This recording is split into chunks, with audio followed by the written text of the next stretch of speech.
well, people don't talk about the drinks. They talk about the memories, right? Right. They associated with that. But when you can just match a cocktail with what the guest is looking for, that gives you the warm and fuzzies, right? That's like, oh yeah. Or like, if you can turn their bad day into a real good day with a really nice crafted martini, job done, walk away. This episode is brought to you by Restaurant Systems Pro. With excitement, allow me to introduce to you today's guest, owner of drinkbettercocktails.com, Bitter and Twisted Cocktail Parlour, and Little Rituals, Ross Simon. My man, are you feeling unstoppable today? Totally. Dude. As unstoppable as a Scottish person can be. We're very dry and sarcastic, sorry. No, man, you're in good company, and you're here because Sean Fincher, obviously you're here because your incredible career, but Sean Fincher put you on my radar. Sean was a past guest on the show, and I had a blast talking to him. Such a knowledgeable dude. So when he's telling me that I need to talk to somebody, like, I take that with a lot of weight, man. So you're here for a good reason. Before we dive into who you are and how you got to where you are today, let's get that motivational, inspirational ball rolling with a success quote or mantra. What do you got for us? I always like moving in direction with intention. Moving in direction with intention. Dive into that. So making less steps to do something, but with an intention and a purpose and an end result.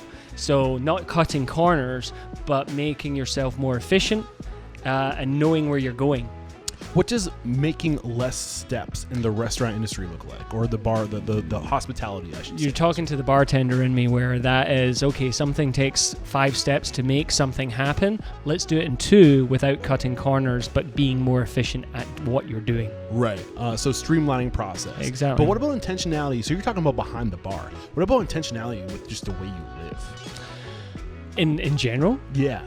Oh, well, like balance, just like your drinks. Don't burn the candle at both ends. Live responsibly. Treat others how you want to be treated, and just be like a nice. Can you swear in this thing? Of course. Oh, sorry. Don't be a dick. Yeah. Is that a swear, dick? As if you wave it around. Man, a great way to get this thing started, and I couldn't agree more. Don't wave your dick around. No. And everything else he said. So before we dive into the big, how you got to where you are today, I kind of gave listeners an idea. Drinkbettercocktails.com, Bitter and Twisted Cocktail Parlour, and Little Rituals. But you got some other things going on too. So I want to make sure paint the big picture of where you are today without getting into too much detail, but just kind of lay it out there. Basically, Bitter and Twisted is my baby. Started that a decade ago. Little Rituals is the latest concept that we have. It was 5 years ago. We also founded Arizona Cocktail Weekend, a few people might have heard.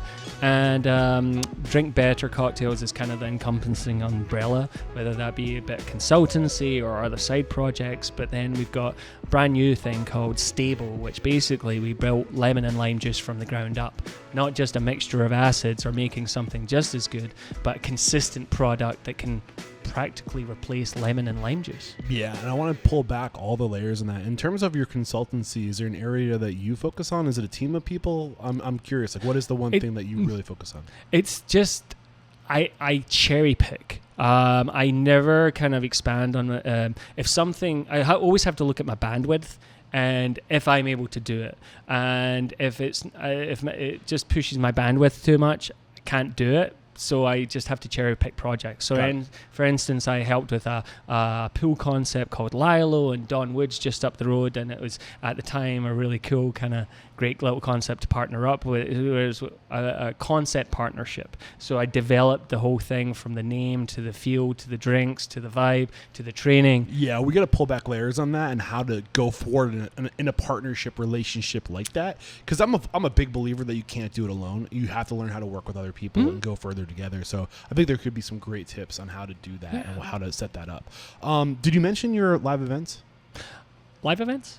Don't you have the live, not the live events, but the live, what's it called? You have like a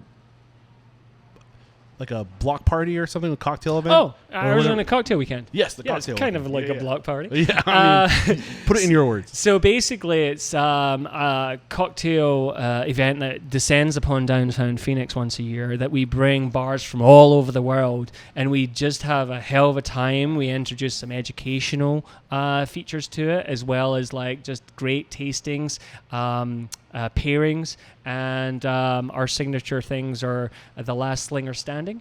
The cocktail carnival, where brands showcase what they do and like their wares to 2,500 people, and then the biggest event is Top Bars, where we've got the best bars in the world. And if you look at the lineup that we've previously had, pretty much everything in top 50 best or Tales of the Cocktail, we've probably had 90% of them. So for Phoenix, without owning a passport, you can sample drinks from all these amazing bars from around the world. Now, is this something that you profit from, or is it more of just like a passion project? For the first decade, definitely didn't profit for it. But we've just had to get better at streamlining it. And it was more of a passion project, labor of love, just basically rising up Phoenix on the global stage as well as the national stage. But I actually had to selfishly do it at the start before I had my bar, because I needed to somehow create the cocktail culture in the first place to educate consumers in order to kind of have a bar that they would patron. Okay, we got a lot to talk about, man. So thank you for painting that big picture, where you are today and what you got going on. Where does it make sense to start sharing your story? Paint the picture of how you got to where you are today. I've told a story about being a Bonnie Bee lad in Scotland many times before. A Bonnie Bee lad? Bonnie Bee lad. Like washing dishes at my aunt's garden centre coffee shop, and then learning how to make coffees. Then they had a bowling green, which we had a bar in, and then I poured my first pint, made my first Bloody Mary, got fired at my first job after that in a pub that I wasn't... They said, we don't like you. You're not very good. And it's like, well, yeah, you asked me to be a bartender, and now you've got me serving cups of tea on a Sunday to the OAPs, old age pensioners. So it didn't go well. And then I worked in a bar called Harvey's in Hamilton, and it was a great experience. I saw my first like bar fight in there, and just so you know, like a champagne bottle versus human head, champagne bottles always win. Yeah, my money's going on the champagne bottle. Yeah. Traveled down to London, worked in a golf club, F&B scene as assistant manager there, and then I moved down to the heart of London and was an assistant manager, then general manager of a very busy 3-story bar that made Coyote Ugly look like a Blue Oyster bar. It was amazing. This is in London. This was in London, called the Old Crown. I had a real good mentor, good and bad, Andy Curtis. He's now got a podcast. Down in Australia now, but he taught me a lot of life lessons, pretty much what to do and obviously what not to do. Just watching him. It sounds like this is where you really grew the most early in your career. Is that safe to say? Learning how to run a bar, management, and all that good stuff. There was a lot of lessons Andy taught me, and not what to do too. Just or what? Yeah, it was a play-by-play. I just like stood there and watched him, and I go, "Oh, don't do that." No, but I loved Andy. He was great, and but then I was a general manager of a very busy bar, and I gave it up to be a bar back at Lab Bar, which was one of the most predominant cocktail bars back in 1999. I was there until 2005, and I went there to be a bar back after being a GM, because I said, okay, I've learned this.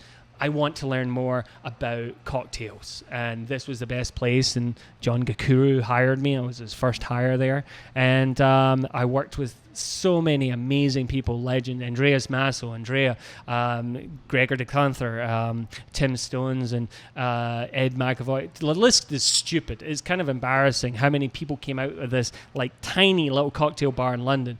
And what was the name of the cocktail bar again? Lab. This was like your Dale de Groff Catalyst style. It was opened by Richard Hardgroves and Douglas Ancra, the guy that invented the porn star martini. Okay. Right? We're the spiritual home of the porn star martini here in America now. I'll take that and die on that hill. But like Doug, they all just were so welcoming, and that was an amazing experience. And then I moved to the States after that. So you how old were you when you were at the lab? So the first job in England, you're with Andy. He teaches you a lot about the business side of things. Or you said he was a big mentor of yours. Yep. What were the biggest things you learned there? What were the biggest transformative lessons you learned here that you can pay forward to our listeners? It was so funny. They had like 100 shots on their menu, and it was very taboo. It was very kind of like cheeky, and it wouldn't fly today's. Like they had a 007 shot on there, and it made you want. It always had like funny little sayings underneath it, and it makes you want to Roger Moore. Like it was just like tongue in cheek like that. So he basically had CDs, and the general manager was the CD changer, like keeping the party going, like dropping on Britney Spears, and everyone would be dancing on the bar top, pouring shots, dancing on the tables, as well as just like pumping out money and like running 3 stories of this as well as a kitchen. It was kind of nuts, and it just showed me like what people actually want. People want memories, good times, and a release, as well as just forgetting about their day-to-day monotony. Yeah. Alcohol can really help with that. Definitely is the lube, right? So what year? So you started in like 1990 working in the hospitality industry. You came from a family of hospitality people? Yeah, like my aunt's family, and like my mom worked for my aunt and all that kind of serving and things. And how old were you? What year was it when you were at this restaurant? Which was that was 1989. It was just before I came to the States for the first time. I went to Universal Studios. I was free child labor, so like, what can he do? Wash dishes, dry dishes, and then then it was like 1992 when I started to make my first espressos, cappuccinos, and no. But I'm talking about when you went down to England. You started working for Andy, and then eventually you went to the lab. When was this? Oh, that was I want to say that was late 1997 or 98. Okay, so 19. Like I have to say 19. Late mid 90s.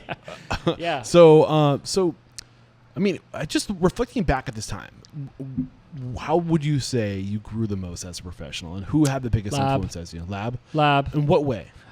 Just teaching me balance and just how to the craft of the art of the bartending. Like I met so many amazing people. Like I made Julio Bermejo his first drink in London. Good friend of Sean. But like Declan from the Savoy, who ran the Savoy for many years, I think he tells the story. I was the first person to turn him away in London because we weren't open or something. And then we had him back, and I made him a drink and stuff like that. But just those experiences, like in the moment, didn't even realize I was having them until 2 decades later. I'd be down in Tales of the Cocktail at the Alibi at 2 a.m. or 4 a.m. in the morning, and I'd be telling, you made me my first cocktail in London. I was like, whoa.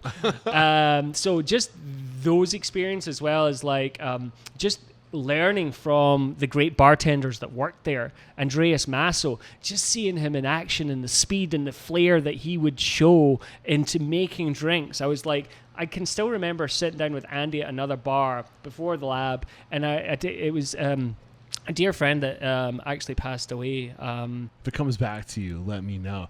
But I had my first Caipirinha, Blackberry Caipirinha, and it was the first one made right, and it was just tremendous. And it was just like that sparked me in cocktails. But then just watching these guys kick ass, take names, and hustle it out while putting smiles on people's faces was the biggest kind of impact on my career. So what was the appeal for you? What was it? Would you say you were falling in love with the industry at this time?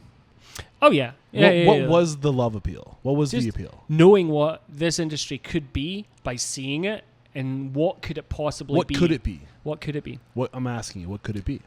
Well, what we are basically, you can throw a stone now in Phoenix and hit a great cocktail bar. Right. You come in here in like early 2000s, you could throw a stone.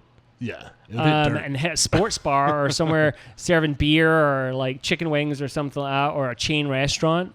But now you can get a great cocktail all over the city. Yeah. Job done. So basically, like you said, I think you said you saw what it could be, is what you said, meaning that the industry had legs. It had the ability, this movement of the passion for cocktails had legs to move. Is that what you're saying? Well, the fight back then was making people use fresh juice and fresh fruit and purees, and like taking it to the next level, because there wasn't really any cocktail culture in UK before Lab or like the Jonathan Downey's joints and things like that. He was a big name for the Match Group. Right. Dick Bradshaw worked for him and things like that. So there's two competing factions, Right. which is kind of funny. But that was the first step into kind of the cocktail culture that you take for granted right now globally. Right. Well, what's interesting, there's an amazing book out there called America Walks Into a Bar. Have you heard of it? Mm-hmm. It's a fantastic book, and it kind of takes a historical approach to alcohol in America over time. But in the late 19th century, wasn't there like aren't we kind of going back in time? Wasn't there this massive like cocktail like where people are making their like aren't we kind of like didn't it happen? Yeah, there was this whole wave of that, and I think it led right into basically Prohibition, and then after Prohibition, like all that stuff just kind of fell away to our history, and then like the Dale DeGroffs of the world started bringing that back in like the 90s and 80s. Kind of went tits up after Prohibition or during Prohibition. Right. You kind of shot yourself in the foot. The good bartenders all left to the American bar this, the American bar there, and it kind of went two different ways. When your Dales DeGroffs and your Sashas opened Milk and Honey, it was kind of like America for so long was in the classical style, recreating the golden age of the cocktail, if you will. When was the golden age? Did I get that time? Was it the Well, late that was 19th? your professional Jerry Thomas and like This is late 19th century, right? Yeah. 1800s? Yeah. Yeah, okay. And over in the UK, Europe, we didn't have Prohibition, but a lot of good bartenders came over to Europe, and we learned a lot from that, right? Because they were the best in the world at the time. But then everyone started replicating. But like in the 80s and the 90s, there was two separate things. There was the magic that was Dale was doing in New York, and then there was the magic like the Match Bar and Lab Bar was doing in Europe. And there's definitely more working flair and more modern kind of flavors going on, a very global. Whereas in watching America, it was definitely going back to the classics. It really kind of going into just like muddling and like your Milk and Honey. More focused on the ingredients, not in the showmanship. Yeah. So I just want to make Not sure. saying there was no showmanship, Okay. of course, but like it was definitely a different style, European flavor, if you will. Got it. So this resurgence starts happening in the 90s, leading into the 2000s, where we're going back to the old way of doing things. We're revitalizing this cocktail culture. What is it that you love about the industry that makes you show up with the passion you show up with? What is that thing? What is your hook? What is the love affair you have? That's what I'm trying to figure out. Like, what did you fall in love with? Well, I think it's just putting smiles on people's faces. And I loved that kind of hospitality aspect even when I worked in a pub. And I've never lost that. And I think I went to college, I went to university, studied building in Glasgow School of Building Printing, graphic design and all that stuff, but restaurant management. At the same time I was in the pub, and I was like, well, this is boring as fuck. I'm not learning anything. I'm actually not learning in the pub. And I definitely was a people person. And I loved that interaction. And I had the job stocking shelves at Safeway and working the graveyard shift with some weirdos. And like, they were the most anti-social people. And then I was like, well, no, I'll do the pub thing. And then that's kind of what I had. And then it was just finding the avenue I wanted to take within the F&B world. And that was cocktails for me. Mm. How did it make you feel when you serve somebody a cocktail and like you would see that by making them, was it the service of the cocktail or the more hospitality behind the cocktail that would make people happy? Well, people don't talk about the drinks; they talk about the memories, right? Right. They associated with that. But when you can just match a cocktail with what the guest is looking for, that gives you the warm and fuzzies, right? That's like, oh yeah. Or like, if you can turn their bad day into a real good day with a really nice crafted martini, job done, walk away. So the ability to serve somebody is what fills your cup.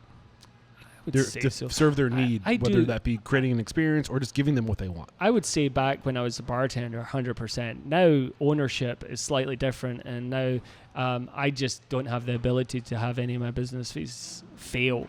Of course, that still might happen, but surviving COVID, pushing through massive construction outside with a light rail, upstairs with a hotel getting constructed during a fully functional bar, having problems pop up that no owner should ever deal with on the day-to-day. And I'm sure a lot of that will all come out for sure as we go down and march down your career.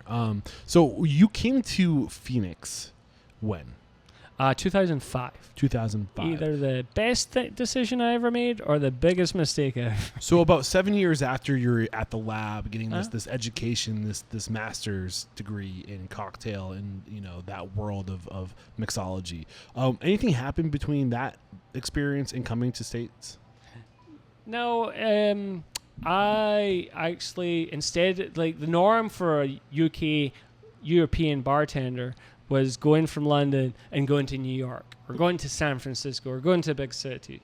And I decided I need to challenge myself. I want to do something different. So that's why I had a friend out, and he actually was transitioned between Vegas and here. And I like visiting Vegas, pretty lights, but I don't want to live there because it's Vegas. So I came to Arizona and checked it out, and I was like, wow, this is cool. They've actually got a really great design aesthetic, and I could see a lot of positives. And then I can always visit Vegas and visit my friends. You're what, like I do love Vegas. 3-4 hour drive from Vegas? Yeah, like 45-minute flight. Bob's your uncle, Fanny's your aunt. But I really thought, okay, I could set up roots here. And then, like, I love downtown Phoenix. I was living up in Scottsdale and working in Scottsdale first, and helping out with places like Stingray and Drift, like Tiki Bar. And, like, I was like, oh, this is so cool. But they never actually squeezed a fresh lime. And the girls that worked there at the time, and they were all girls, and women, basically did not believe in fresh fruit. And I was like, well, here's a lime squeezer and here's lime. And they were all freaking out at me because I was the only one walking in with a bar kit. And everyone's, what the hell is that? So basically we tried to put fresh juices and all that, and slowly changing cocktail culture. But, like, that was the first stop. And eventually I always had the dream, moving from London, I want to open a bar in the States. Okay, so why was that the dream? It was logical, and I always wanted to prove to myself I could do it. Got it. So when you got here, was it discouraging? It definitely wasn't easy. And, when I was trying to raise money for this, I probably did not knock on less than 1,000 doors, whether that's just me chatting to someone, trying to find an investor, convincing someone, I want to do this in a bar. And everyone was like, oh, this is too complicated. This is too much. And I was just like, no, it's too complicated for you. But all I need is for you to know that all we're doing is serving drinks and giving good times. I will take care of all this complicated shit. We have to interrupt today's episode to let you know that every second and fourth Thursday of the month at 1 p.m. Pacific, 4 p.m. Eastern, Restaurant Systems Pro CEO Fred Langley is going live to teach you everything you need to know to run a profitable restaurant from soup to nuts. All you gotta do is click the link below. When you landed here, were you like, okay? Were you looking for locations? Like, when did you start living intentionally to actually open the bar? Oh, like not saying anything to the bartenders, but no one knew how to make drinks. Right. They followed specs, but there was no cocktail culture, no mixology, no nothing. It was just like, these are these. So it's no discredit to the ladies that were working at Drift. It's just there was no culture. Like we take for granted now. Relative to the world we live in now. Exactly. I had scribbles, I had names, I had everything written down from lab days to the States and moving here, ideas. I had so many business plans. I wrote my business plan, and I looked at venues in Arcadia. I looked at venues in the Biltmore. I looked at venues downtown. I looked at this building, 3 different locations. And I started the business plan and made it fit like every location to try and convey it. And the guy that actually ended up investing in my bar said no to me the first time when I was talking about the other side. When was the first time? What year was that? If you got here in 2005... like 2007 maybe, but like it was. Was that the first pitch you had, or did you have other pitches before that? Oh, like I wouldn't stop. So you came here and you're running and gunning and trying to promote yourself. The whole thing is before popular social media, yeah. No, the whole thing was that was my goal. And if I could fit it into conversations, I was just asking, because I arrived here with maybe like $500. Like I didn't get a loan from my parents. I did not borrow from anything. I just had to say, okay, I need to convince somebody this is a good idea. So priority one was just getting a paycheck. Finding a Yep. bar to work at, to Check. get a paycheck. And then from there, you're starting to scout the places that Yep. you're starting to dream. You're looking like, oh, that would be a great place for a bar. Every time. That would be a great place. Possibility. What could this be? And like we looked at like some places that shouldn't have been, and like they would have been lifelong projects. So when did you open your first bar? Oh, this was it. This was the first bar This in was the first 2014? one. Because I know you have two concepts under your portfolio that are no longer around.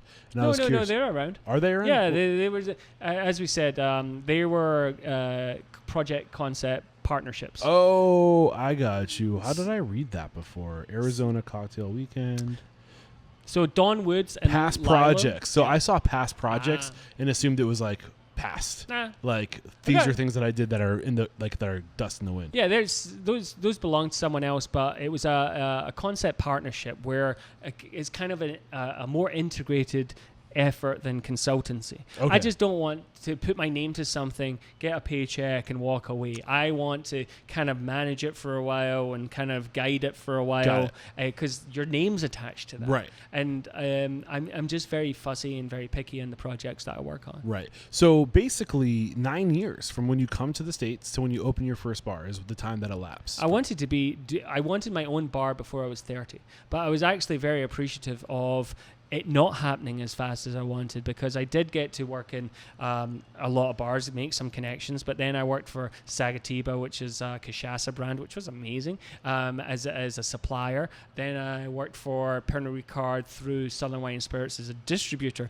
and then it gave me more insights of the industry of how, when I do open my own place, how do I negotiate with suppliers, distributors, and all that. So I kind of thought of it, okay, this may not be the worst case in the scenario because I'm learning a new part of the aspect I will need when I open my own place. So how long were you working in in bars when you got here? From 2005 to 2005, so probably 2010. 2010. So 5 years Yeah. of being in the industry. Why did you leave the industry? Like, was it just like why get into doing the distribution? I wanted to learn that aspect of it so that and I still didn't stop wanting to open my own bar when I did do these things. I was using the photocopier at Southern Wine and Spirits, printing out my business plan. God bless them. But like I was still hustling doing that. Was there intentionality about getting into sales, like, or was it just like no, like it wasn't. I never took a sales gig. I could never be a sales rep, but that job is hard. So hats off to them. But at the same time, it was a CAM. It was a key account specialist. So I would go in and develop cocktail account specialist? I didn't invent it. So I know I've met people like this. So basically, like you're kind of the on the creative team.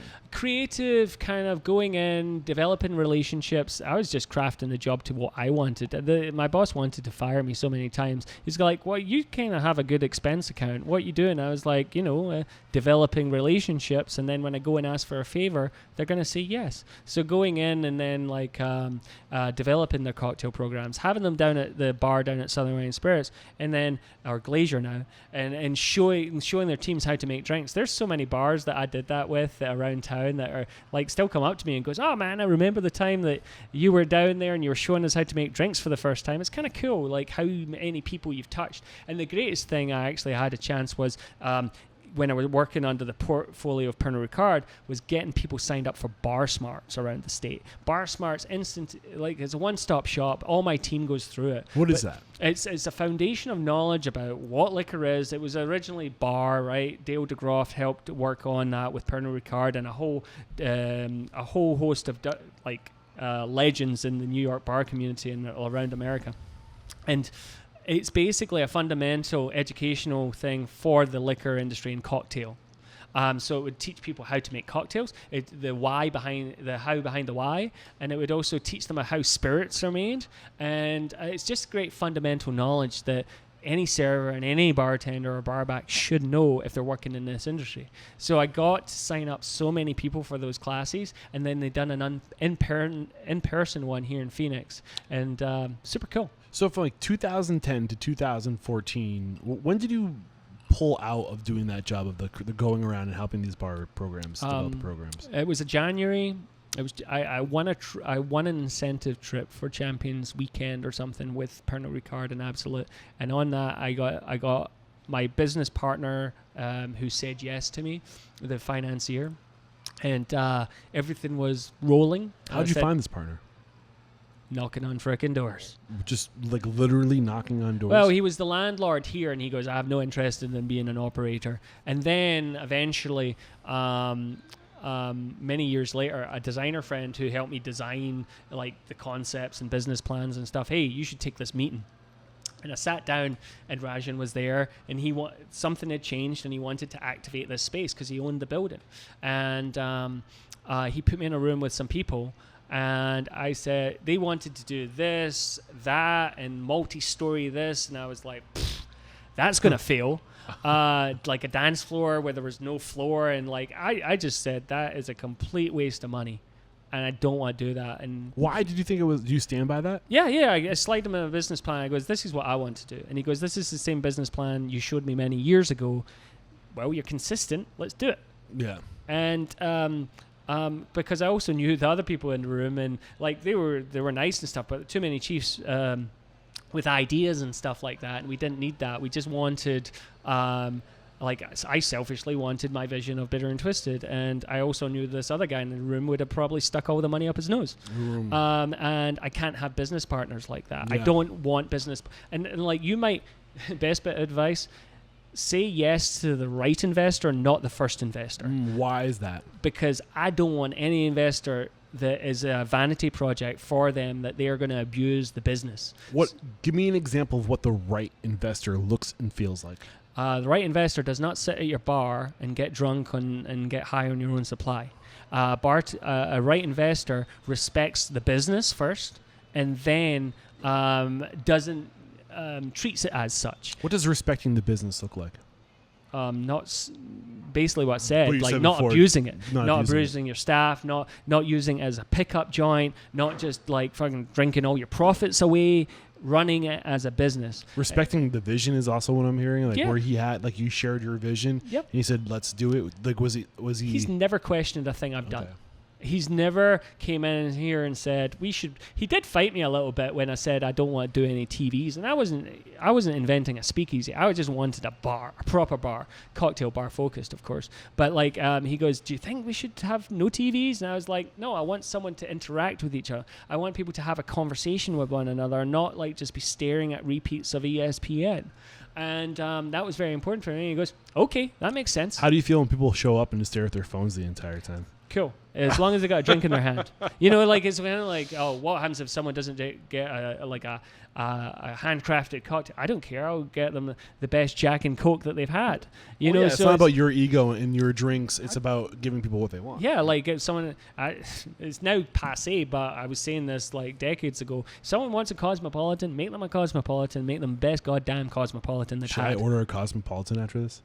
I think we got some other stuff, but if that's your hopes and dreams, go to town. No, I'm just messing around. So one thing I want to pull to the surface, I think it was interesting. When you go anywhere, if you're a new guy in town, new gal in town, you need roots. You need a network. You can't just go without a network, without any roots settled in a community, and expect to go open a bar. People don't know you. You're with a Scottish accent. Like, who's this guy? You know? I'm just playing with that last part. True. But at the same time, that's what happened over the course of the time I didn't have a bar, from the time I arrived to the time I opened it. So, like, I've got a lot of wonderful people that help make that happen. We got some woos in the background. Yeah. It's a good sign. Good culture. Yeah. But I think what I really want to make sure, like, you spent time lifting up the community of Phoenix and educating them and networking with them and selling to, like, you became a part of the community. But not only did you become a part of the community, you lifted the community up. You became synonymous with the idea of quality in cocktails and education. And I think what happens when you take the time to really get into a community and lift them up and develop that personal brand when it comes time to open your bar, you now have this network of people to lean on. How did that serve you? It's definitely, there's definitely no I in it. I was a piece of the puzzle, you know, but like I would like to think I was integral to it, but at the same time, I'm more happy of where we're at because of my actions, and the Phoenix community is just tremendous, and everyone's just doing great work, and it just it's definitely exciting, more so of being a part of that so long ago, but definitely kind of gives you the warm and fuzzies a little bit. Yeah. Can you share any of the experiences you had just before opening, this time from 2010 to 2014, when you're putting these programs together for these bars? What were the biggest lessons you learned during that time that contribute to your success today? Knowing how to basically run a profitable business. What didn't you know that you learned during this time? Definitely like what goes on behind the scenes from a supplier side, from a distributor side, how much things cost, how much is the markup, that kind of thing. And then just working, getting that information kind of set me up really well for when I do sit down with distributors, what I need to ask for and how to ask and hopefully get it. Can you go deeper? Can you tell us what you need to ask for and how to get it? Well, you have to. I also saw when I was going from account to account to account what not to do, because there were so many operators that get into the wrong reasons, right? And that was probably the biggest thing, because there's so many people that have this as a vanity project. I would walk into a bar and the owner walks behind the bar and pours himself a Grey Goose and then tops it up with Red Bull, and it's 4 o'clock in the morning. No, 4 o'clock in the afternoon. I'm like, whoa. Probably not going to do too well, right? And it's just then people blindly buying things or blindly getting things. The reps are saying, hey, can you take this? Can you take this? Can you take that? What does that do for you as a business? Are you going to be able to sell that? Okay, if it's you're sticking it in a brown bag and doing it as mystery shots, if that's your jam and if that's your concept, cool, you probably can. But you have to kind of buy for you as the business as opposed to the rep, because there's always going to be another bar that opens that they can go to if you close. Don't get me wrong, I think a lot of them care about their accounts and stuff like that, but only until the next one opens and you've closed down. Well, you have the salespeople who are also trying to hit quotas. Mm-hmm. They're also trying to win trips. It's definitely not easy. So if they can sell you a case of something you don't need, but it puts them over that threshold, and they get a trip to Cancun from their, I don't know if your organization did things like that, but there's a lot of like things to be incentives to sell. Right, which isn't necessarily bad, but you want to make sure it's their job. Yeah, you want to make sure you're buying things that you need, is what I'm hearing. I just didn't want to necessarily make it look like a supplier wish list on my back bar. I wanted to equally divide it between the 3 major houses and have a sprinklings of the smaller suppliers and distributors, so everybody can come in and enjoy a drink. You'll never see multiple marks of anything on my back bar. I'm kind of hand-picking things because of their quality and because people want to buy them. And the latest innovation brand there's a place probably that will buy it, but it's not going to be Bitter and Twisted. Well, I think we're talking about the way we started, just being intentional. Pretty much. What was that quote again? Pretty much. Directional, but with intention. Yeah. Intentional with direction, neither are. But just knowing what you want to be. And maybe you have a case in the liquor room that you've got a help out box that you fill in with things when you want to lend a hand to your rep. But at the same time, if that box is full, don't overfill it. And then if you've got consistently in your liquor room things covered in dust, probably want to burn through it as fast as possible and stop it just being dead stock. Or prevent it from getting to that point, right? That's kind of like what we're talking about, right? Buying smartly for you as an operator as opposed to necessarily the rep that just wants to sell you everything. So if I'm cutting through all that, what I'm hearing, what I'm distilling is buy what you're going to sell. Pretty much. And then there might be other things that you can discover that are amazing, that are coming to market, that you want to be there's things that don't instantaneously happen to come into like Arizona or other markets, but then you sit down with your rep and he tries you in something new and hell, I can sell the crap out of that. Right. Go with your gut. Right. So, just being smart about what you're purchasing, not wasting that money, not having money sitting on shelves. Mm-hmm. But I think there's more here that we're not getting in terms of what you learned, in terms of the supply chain you're talking about, the supply chain and how to be profitable. Obviously, to be profitable, sell what you have. But how else is this helping you become profitable? Well, a lot of what we do here is I've got a great well vodka, right? And that is a palette to be painted on. I get it at a great price, but it's great quality vodka as well. And I can use that to infuse all my own flavors. So if we've got lemongrass infused vodka, strawberry pineapple, lime leaf gin, I'm making smart about my well stuff so that I can create these flavors as the base products for using cocktails, but I can keep my costs in line. And then picking and choosing, kind of like what we were talking about before. Okay, Monin has great cane syrup. People will like frown upon their face going, what, you're using Monin? You don't make it yourself? And it was like, how do you make cane syrup? But, you use granulated sugar, you mix it with your tap water. Do you filter that tap water first? Like, okay, cool. I use Monin because it's consistent. It's 2-to-1, and is at a good price, and I know it's filtered water and it's going with cane juice. It's good stuff. Meanwhile, I can concentrate all the other stuff that we have to make on a day-to-day basis, whether it's strawberry candy syrup, LGO syrup, and all these other syrups that I cannot buy. Right. And I mean, that was one of the things I wanted to talk about today eventually, is this idea. Like, you gave me a tour through your facility, and you have a lot of from scratch ingredients that you're using in your cocktail program. Mm-hmm. And I'm curious about profitability and the amount of labor that goes into that. So I think that, for you, it's clear that the quality is very important to you, down to the water that you're putting in the ice, or you're making the ice out of, distilling that, or not distilling it, but filtering it, down to the point you were saying, like you a certain percentage of the minerals or the grams of the minerals, or like you have this down to a science. Like, there's a lot of stuff I don't bore my guests with, because a lot of people write novels for their guests to bore them to tears, and it's classic speakeasy stuff, and it's just like they don't care. They just want something to taste good. And if I can do that, and I can keep my costs in line with all the other rising costs, and I can keep my liquor cost at 19, 22%, 19% for my drinks, 17 sometimes, 22 to 25% for my food, and with all the other costs going through the roof, I can still make money.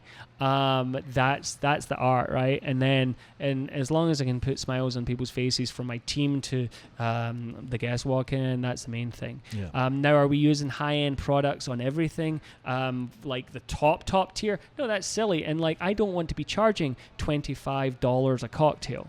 So between that sweet spot of around 14 to 15 to 16, I've got higher price drinks, but that's my kind of go-to for what we're trying to charge, but still make our costs. So 17 to 19% is going towards liquor. What percent did you say was going to food? Food costs. So food costs would be about it ranges from 22 to 25. Okay. Normally, I think it's kind of like your average restaurant food cost should be about 27, but when you go to the higher end, then it gets to 30, and I'm just like, how do you operate? Right. So you're at, between food and liquor, you're at about 42-45%. And then what's your labor? Labor's around about the weekends obviously balance it all out, but it's kind of like 25. Okay, so you're right about between 60 Maybe and 65% prime costs. Yeah. Interesting. But then you got rent, and that keeps on going up and stuff, so the margins get smaller. But at the end of the day, we're kind of cruising around 20% take home. Got it. So we painted that big picture. I want to go back on the timeline now. So you go to open this place, 2004. When did this conversation that you had with this gentleman that you finally you showed him the business plan for a second time, and he was like, let's do it? When did it happen? When did that happen? Probably 2012, 2013, because for the longest time after we signed on the dotted line, and it was just like, is it happening? Is it constructed? I don't see anybody in there getting construction. You had to buy the liquor license, which is cheap by today's standards, but still $80,000. Now it's crazy. It's like 150 or 120. It's still a lot of money for if you're trying to open a bar. Now it's kind of funny because now people have opportunities of doing kind of like camper vans and other things and getting their concept out there. This was kind of like the first cocktail bar built from the ground up from a design standpoint. But going back to Rajan, it was kind of 2013 we started. End of that construction really came into place, opening in 2014 May. Okay. So how much did you have to go raise money, or because he had it? So he had it. I put in sweat. I put in a chunk of money, skin in the game, if you will. Yeah. But my business model was like, I will pay you. You take a larger percentage. Everyone kind of slices up their business model different. One thing I will say, lawyer the hell up. Lawyer up. Don't like so many people are owners, business partners, whatever. And then until they're not. Right. Because they don't lawyer up, they don't have it in black and white, they don't have it in ink, and you have to do that, and that's an added cost to you. But I put skin in the game of what was rationally a lot to me. And then he funded, I think it was 1.4 million. It'd probably be like 2 million nowadays. Okay. Basically, I said, I will pay you everything back until you're paid off, up to like 80%. So I was making something. And then it was kind of like, I think it was higher than that actually. But I basically said, I will pay you back first, and then we'll do 50-50. So you had a $1.4 million check to pay on, basically. Mm-hmm. And I paid it back in 4 to 5 years. That's awesome, man. Congratulations. In that time. But that was really working for it. That was like, I was here every day, even when we're closed. We're closed 2 days a week. I loved the fact that we're closed Sunday, Mondays, so I can have my team can rest up and stuff. But I'd be in here like fixing something, and I still do. Because like the costs add up. If you're calling a plumber every month at $250 a pop, that adds up. So you have to YouTube the crap out of it and learn how to do that shit. Right. So what were the biggest challenges from, getting the business partner, getting the cash to actually opening? Biggest challenges? Finding that right one. Because I had people that wanted to open a bar with me, but then I took them out for drinks and found out I didn't want to open a bar with those people. Alcohol has such a bad rep lately. I feel like there's like this negative air around alcohol. More and more people are saying, "Don't drink; it's the worst thing for you." And they're normally the people that are serving it, so they're actually biting the hand that feeds them. I think everything in this world, man, it doesn't matter if we're talking about weed, it doesn't matter if we're talking about alcohol, it doesn't matter if we're talking about chicken wings. Everything in moderation. Balance. Yeah. Just like the drinks you keep on preaching. Balance. Yeah, and you know what? I think that alcohol is a really phenomenal tool to get to know somebody. And there probably 100%. Isn't a tool that's better. And you know what's given me so much opportunity to shine. It's given so many people opportunity. Now, sometimes people just need to stop drinking. That's just, they can't operate on day to day with it, right? I get that. But now it's turned into kind of a crusade, and it's just like, why can't we just do it, but in moderation, and for the masses? Because it shouldn't be demonized, or else we're back in prohibition. Right. And that was a great idea, right? Right. No, it wasn't, and we found that out the hard way. And then it's still got remnants of stupid laws and things like that nowadays in America. Yeah. You heard about the book where the America Walks Into a Bar, but there's another great one out there. You may have heard of it. It's I'm trying to create awareness about this because I really enjoyed it. But it's called Drunk: How We Sipped, Danced, and Stumbled Our Way into Society by Edward Slingerland. Have you heard of that? That's fun. Yeah, it's really cool. But it's a anthropological approach to alcohol over time. So it's talking about like humans' evolution alongside of alcohol and how it's influenced who we are as a species and a society. And it's really fascinating work. But if what he says is true, alcohol's really had a heavy influence on our cultural societal evolution and our ability to coexist in mass numbers. And it's a great tool. I love the name of your restaurant, Little Rituals, because like it's a huge ritual tool, and it was only meant to be used during rituals. That was where the name came from. We'll get into that. It was talking with Aaron. It was like I had to convince everybody by the name, but I was like, "Isn't it kind of cool? Like making this ice from scratch, making this syrup from scratch, this." Putting a napkin down before you set the cocktail, holding the stem of the base of the glass because one part belongs to the guest, the bottom half belongs to you, but the top part belongs to your guest, and you're warming it up.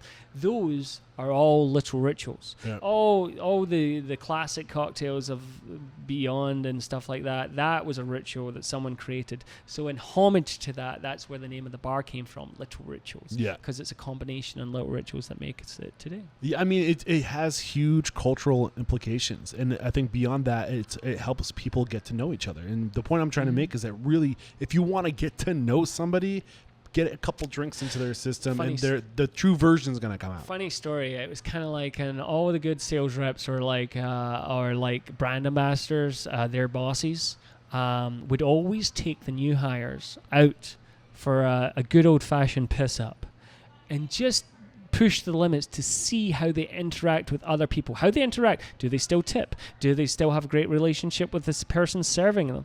Are they a little bit too keen on the opposite sex? Is it kind of like turns into a pest or something? So it's a great way of scoping the person out before you hire them, and then you're bringing them on board and representing your brand on a national or global. Right.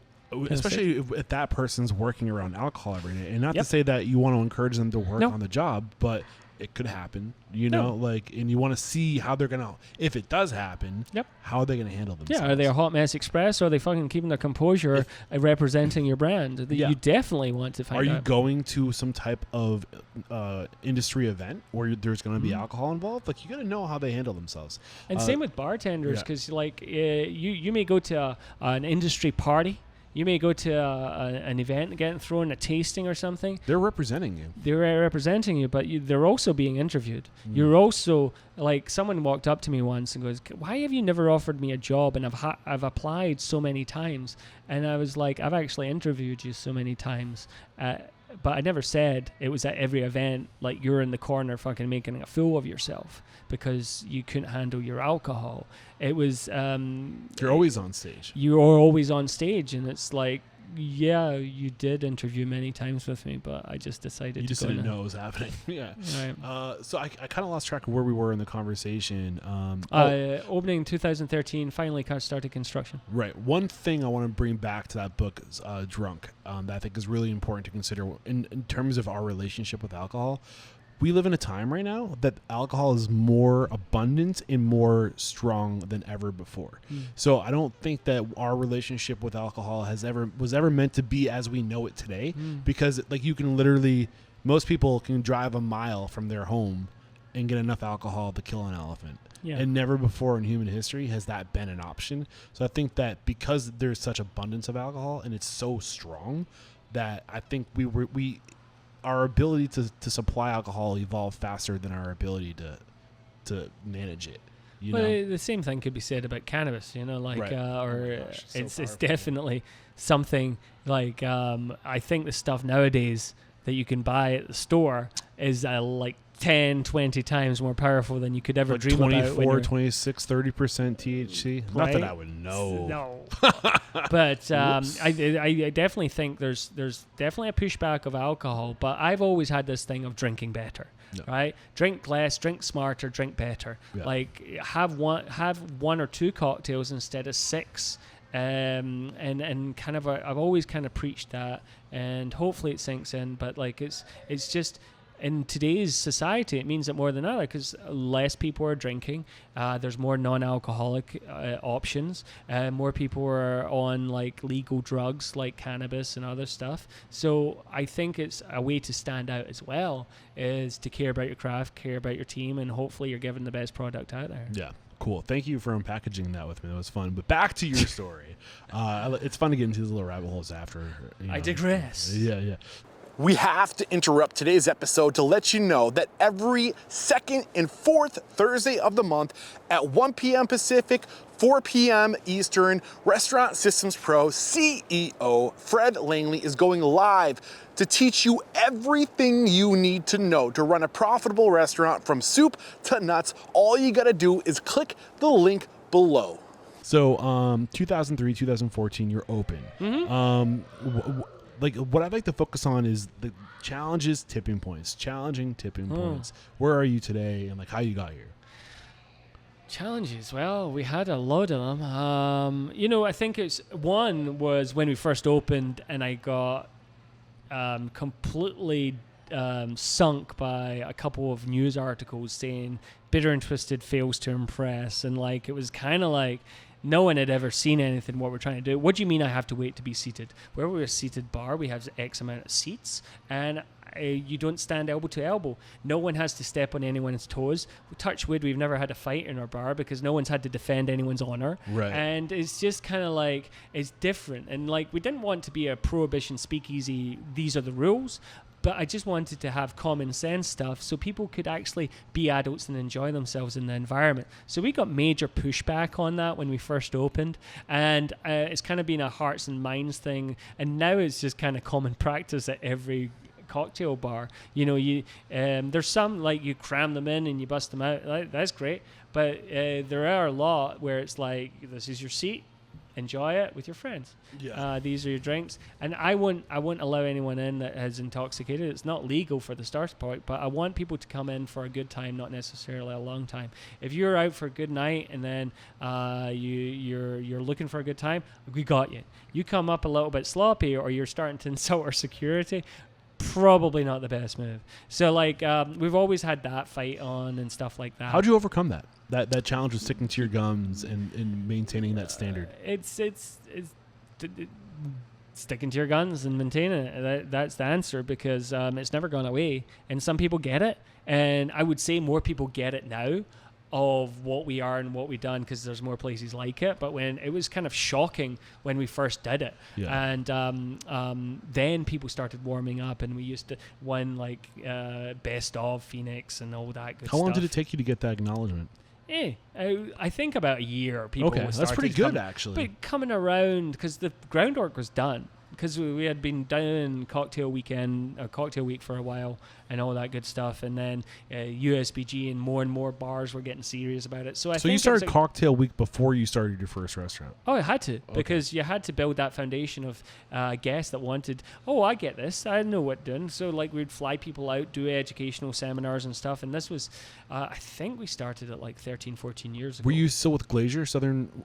Yeah. Is it go by Glacier now or Southern Wine? Southern Southern Glacier Wine and Spirits, I think. But I was still there, and then I was kind of doing it on the side and stuff. And I was with Jason Gerard. He worked with me there, and we started that, and then got some other people involved. Was this before or after your conversation with your partner? Before. Yeah, I definitely had to do the cocktail week. We changed the name halfway through because we were so tired after we'd done a cocktail week. We changed it to weekend, but it's slowly creeping back to being a week now. But we had to build that base. So along with Bar Smarts, along with cocktail week, those were the things I had to do before the bar. So you did this intentionally. You Yes. said, I think that's brilliant, man. Like, before I go and try to create this vision I have, I need to set the foundation. I need to build the foundation first. I may not have had the money to open my own place the way I wanted it, because I didn't want to half-ass it, so I needed to do it with the right budget. But before I had the money to do that, I could do my budget with cocktail week. I could, because there was a few points where we had to sign on the dotted line for a hotel and get a block, and it was $61,000 on the line, and proof of concept wasn't really there. But we said, okay, let's do it. Let's try and raise the sponsorship money. And that was scary, but that was a step that we could do before trying to get 1.4 mil. I'm thinking about 17th Street Barbecue in Southern Illinois. I can't remember the exact town it's in. Like one of the more well-known barbecue joints in America. Like the founder is escaping my mind right now, but they would host these barbecue competitions for the sole purpose of basically lifting up the community. Like, that's what it was. And I see a lot of parallels in what you're doing with what 17th Street did. Is like you have this ability to bring people in, to lift them up, to lift up your industry. It's great now because a lot of bartenders in Phoenix can go to London, can go to all over the world, Barcelona, and they know people, friends, colleagues, peers that they would never have had the opportunity to know without Cocktail Week. Yeah. That's cool. When they can walk into a bar across the world and they know the bartenders because we flew them out or something happened that they were out here. So you've been doing this over like about 10, 12 years now? Like 13 years. How much of an influence has Cocktail Week had on the bar scene of Phoenix? I would say a big one. Yeah. And Is it hard for you to give yourself that much credit?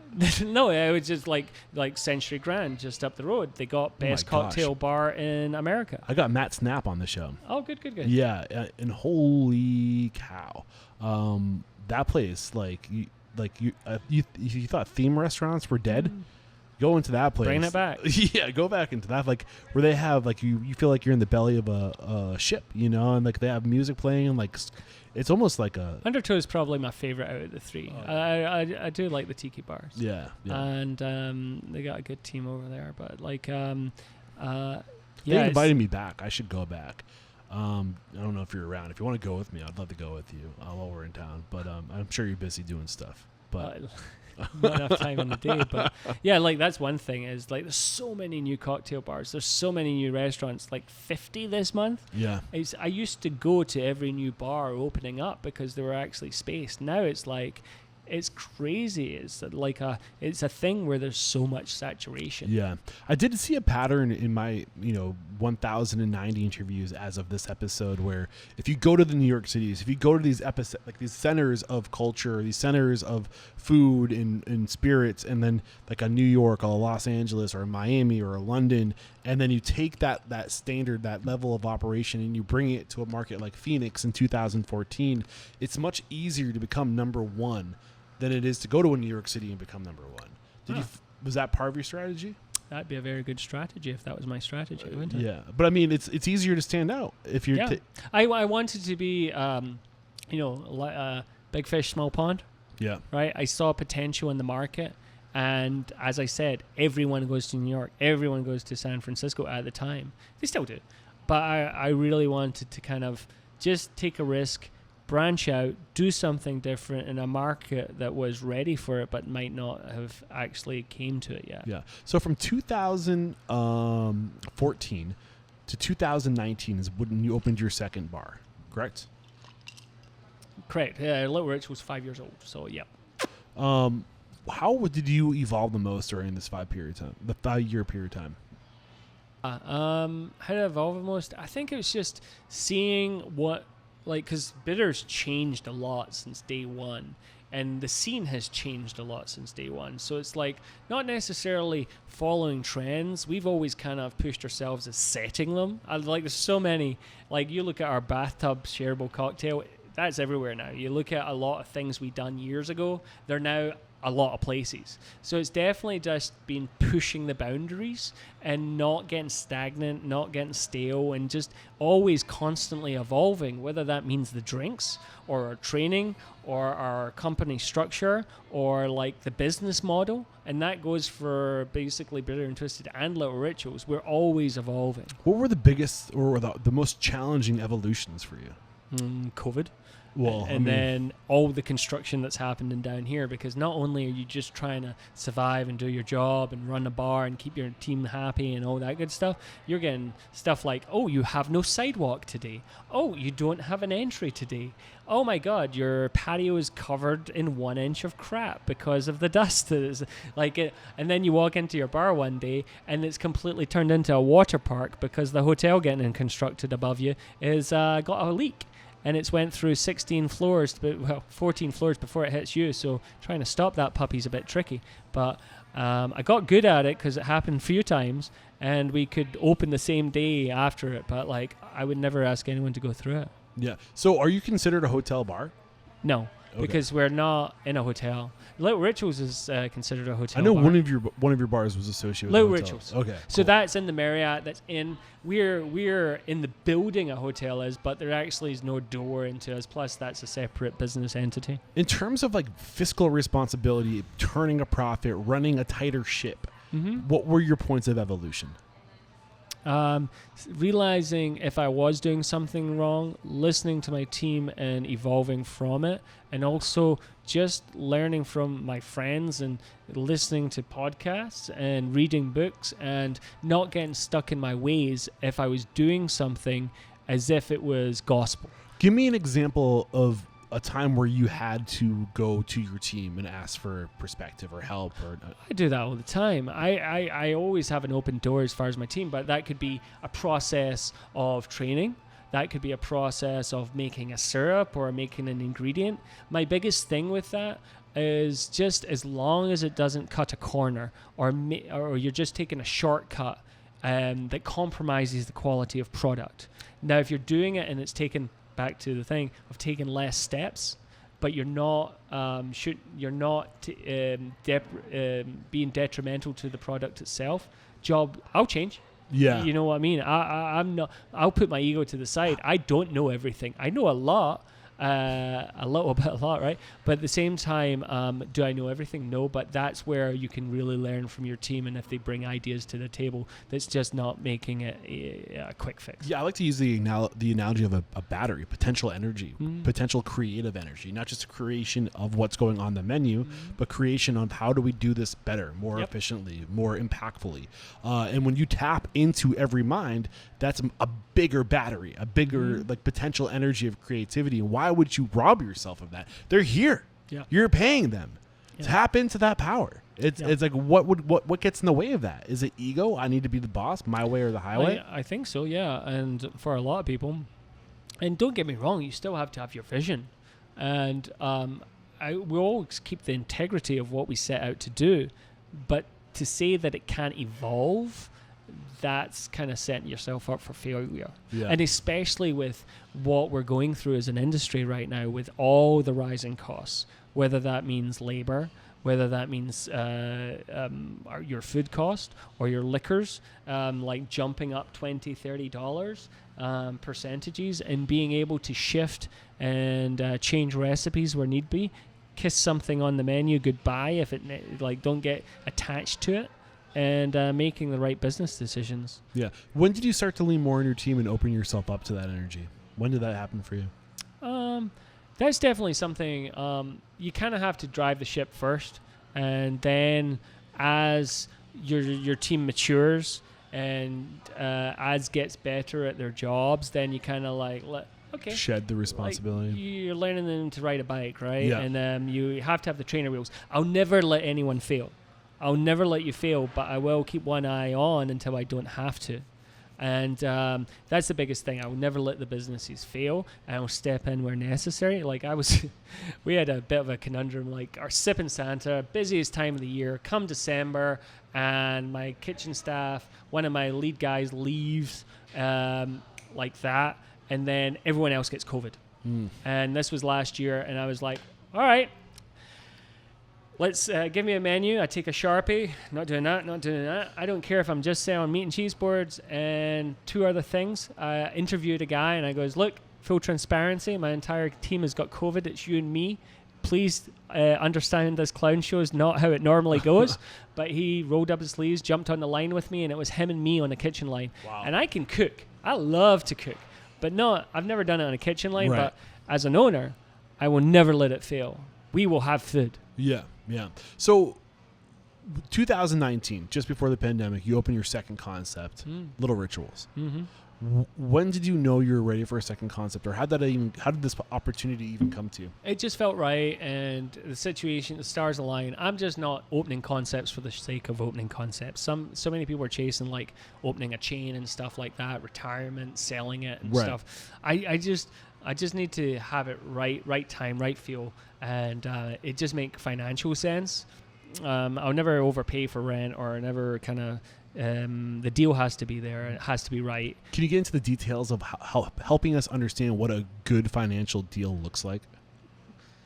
Well, I'm or sure, at least through your perspective, your lens. Yeah, because there's better experts wrote books on it in regards to exact percentages of what a good deal is. But at the same time, it just has to be it goes back to bandwidth as well. Are you capable personally of doing this, taking this on without your other businesses suffering? Right. Because what I've seen before is someone is so quick to expand, they're taking their eye off a ball on a ship that they've not got an autopilot yet. And that they're doing the dance in between both places. And the next thing you know, the new place is not doing as good, because they've had to take their eye off it, and then the old place is paying for the new place.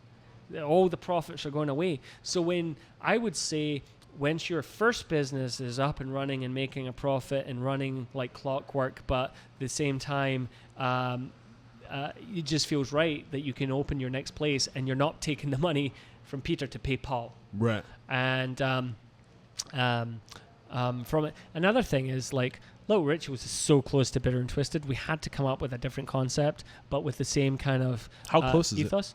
It's next door. Is it literally next door? It's next door. Oh, wow. So the hotel here, and then there's a hotel there, and Little Rituals right there. So we had to go a different vibe, a different feel, a different music, different drinks. Same building. Different building. Different building. There's an alley. Same partner? No. Same financier because he owns the hotel. Got it. But then you, business partner, co-partner with Aaron DeFeo. Who I met earlier. Yeah.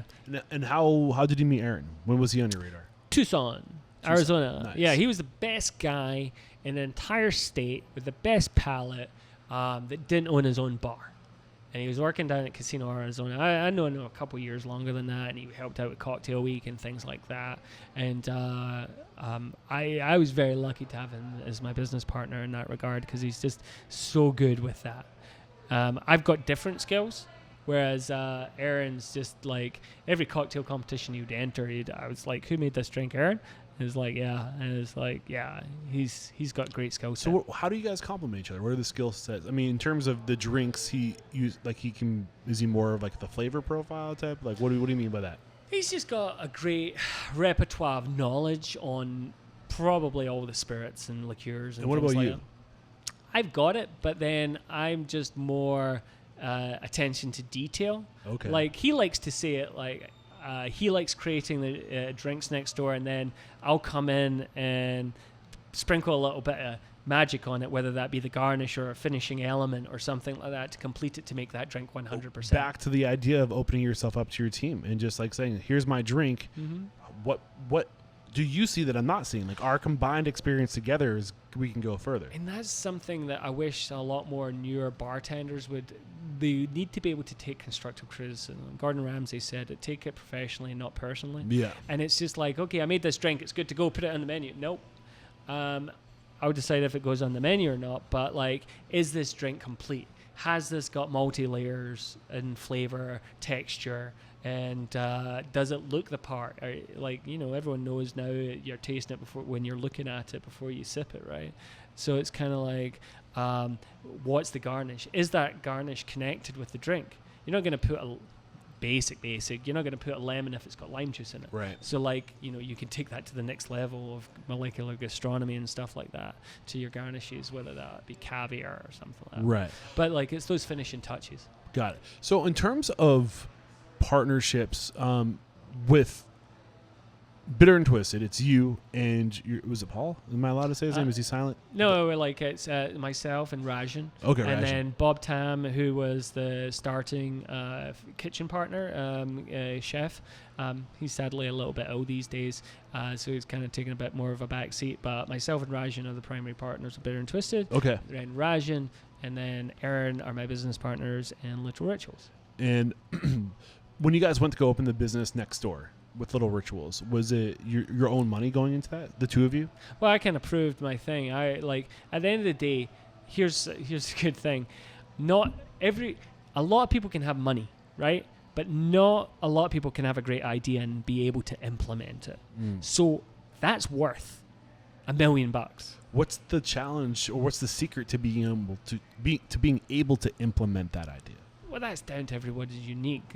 I can't say for specifically, but I think from the person giving the person money, if you're the financier, you want to make sure you're betting on the right horse, that once again, they're the right business partner. I just hopefully gave off a sense to the investor that I had the drive and the knowledge and the proof is in the pudding, right, of actually being able to execute and function and operate a bar for the last 10 years. Can everyone do it? No, because it's part of restaurant failure.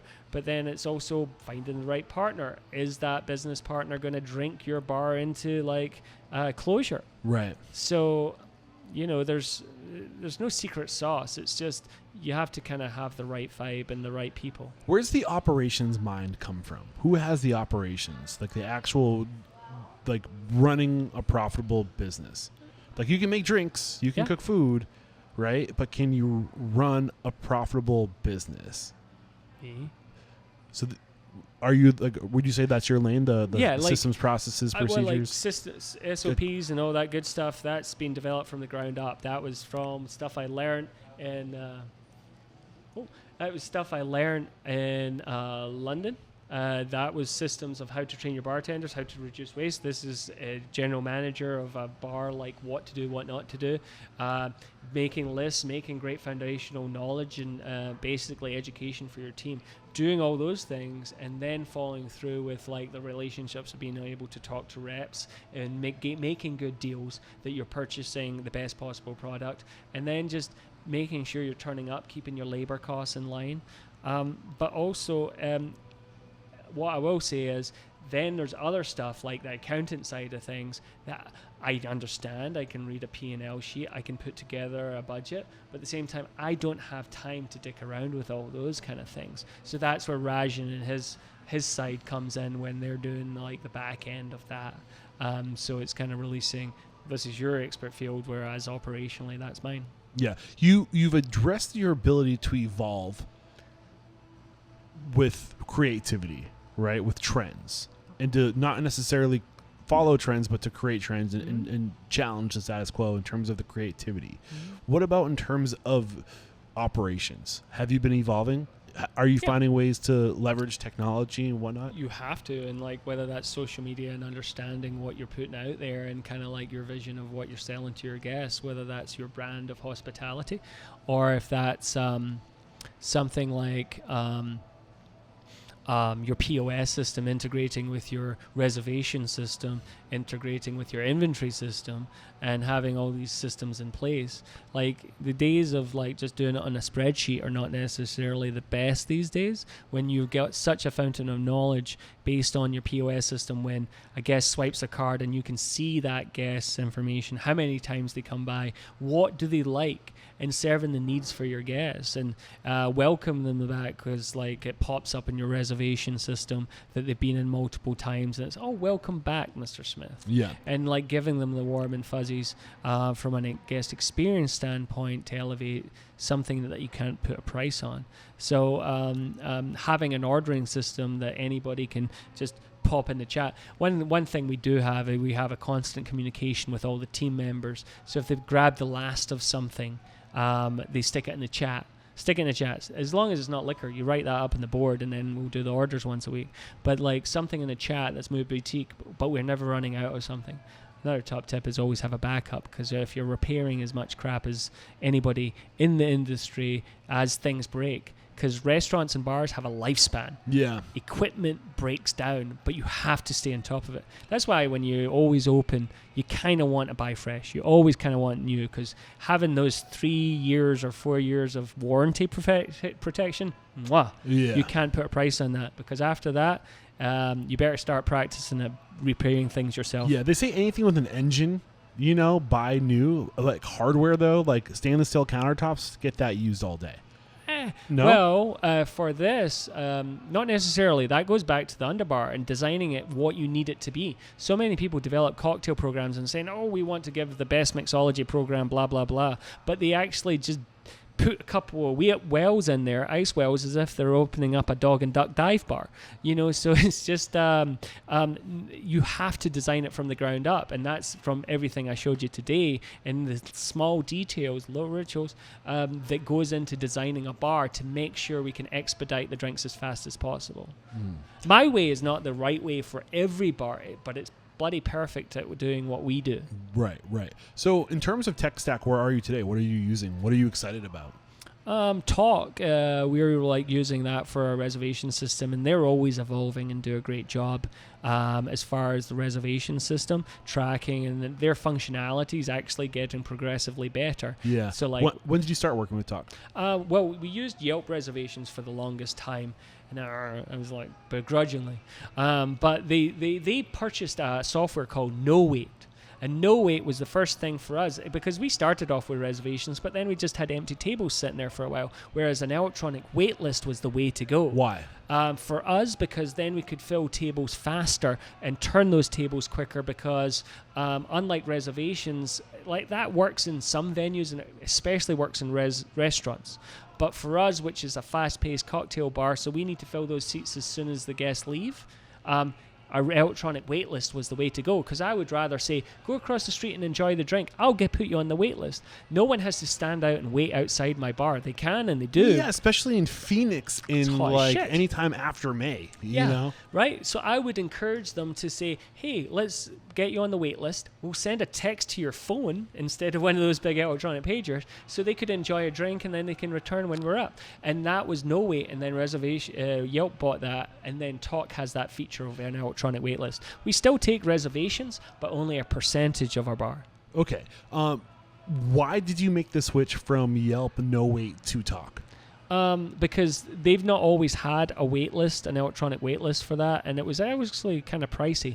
But then they had the functionalities that we needed, and then it made the right sense for us to switch. And you can always switch technologies. It's a bit of a pain in the ass, especially if you're switching from like Bartender to another inventory system, because you got to set it up and it takes weeks. But the rewards you get from doing such is worth the effort you put in. So what were the features that Talk had that no wait didn't have that made you go through that stress of switching? I think there was some functionality things Yelp changed in the end, and they were pushing their reservations a lot more, whereas Talk was like really kind of what the electronic wait list that we wanted, and it worked better for our concept, and the functionalities that they had when no wait first started. Okay. So they were trying to get away from the waitlist thing and pushing their reservations things a lot more. But you wanted the waitlist features, and then it was integral. So Talk was evolving into the features you wanted, and whereas Yelp was evolving away from the features you wanted. And the features I wanted probably was an algorithm worked for 90% of their customers. Yeah. But it wasn't for our niche that we needed.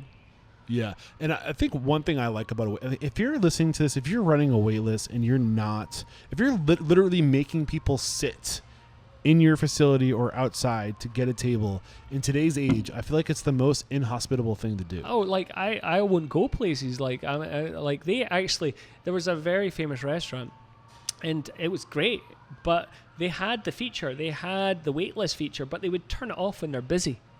And I was like, I want to be in my apartment 5 minutes away that I can get in line and walk on over and know I'm going to get a seat in 15 minutes. And I would actually not go there because they would turn their feature off during the busiest times. Right. I mean, who cares if they're waiting at home or going for a walk?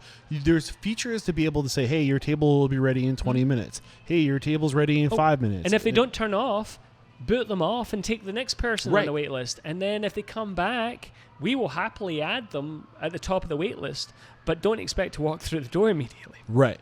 That table's gone. Right. You should have responded. Right, and I think there's like a 5-minute buffer. Like from the time your table is available, if you're not there within 5 minutes, it goes to the next person in line. Yeah, and that's fair. Yeah. But sometimes after people have had a couple glasses of Chardonnay on a Friday night, they don't like it too much. Yeah, and I've also heard people say that they like the idea of there being a line outside their restaurant because it's appealing. It's kind of funny because everyone thinks always it's Bitter and Twisted artificially creates that line. I want to serve as many people as possible, but if you walk in and there's empty tables or empty seats at a bar or restaurant, there's probably someone walking back on a wait list to get to those seats and tables eventually. Sometimes those people don't respond and we move to the next one, and those tables are artificially empty longer, but my goodness, every business owner wants those tables filled as fast as possible. Do you use the events features of Talk, like more live events and stuff like that? Well, we will do like New Year's Eve is a great example where we can pre-sell the tickets, and it's a wonderful way, and they're getting better at it and selling more packages and stuff like that through the events, and we can populate what would normally take 2 people or 3 people an entire month to kind of air traffic control, like all these people that want to do it cancel or change their seats or change their packages. Talk can do it all through their system that you set up one time. Yeah, and we're in the experience economy, and I think what I love about Talk is that their software is geared towards selling experiences. Yeah, and experiences are on a dynamic scale.